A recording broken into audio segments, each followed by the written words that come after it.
എടാ നിന്റെ first year ഭയങ്കര ഷോകത്തായിരുന്നോ? സെക്കൻഡ് ഇയർ എങ്ങനെ ഉണ്ട്? കോളേജ് ഇപ്പൊ എന്റെ കാലിനിടയില അല്ല കൺട്രോളില്ല. അതിന് നിന്നെ ആ കോളേജിൽ നാലാൾ അറിയൂ. കോളേജിൽ വന്ന് വെട്ടശ്ശൻ ആരാന്ന് ചോദിച്ചാൽ വെട്ടുള്ള ആരും പറഞ്ഞു തരും. നീയാണോടാ ഈ വെട്ടശ്വൻ?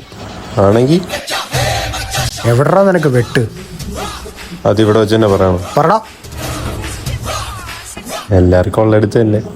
സീനിയേഴ്സ് ആയിട്ടൊക്കെ അടിയായിരുന്നല്ലേ, ഇപ്പൊ എങ്ങനെ കമ്പനിയാണോ? ഇങ്ങനെ വിളിച്ച പിടിരിക്കും. ചായയോ പപ്സോ വെള്ളമോ എന്താന്ന് വെച്ചാ പറഞ്ഞു. 2 ബിരിയാണി 2 പെപ്സി. നീക്ക വയറ് പൊട്ടിച്ചവള പട്ടികളെ. നിന്റെ കവിളിൽ എന്തോ പറ്റിയടാ? കോളേജിലൊരു ഇടി ഉണ്ടായി. ആരാ മെയിനെന്നറിയൂ? ഞാൻ തന്നെ. ഒരുത്തനെ ഞാൻ എടുത്തങ്ങ് ഉടുത്ത്. ഞാൻ ഉള്ളപ്പോ വേറെ സീന ഇവിടെ. നീ വേദന ഉണ്ടോടാ? വേദനയോ? എനിക്കോ?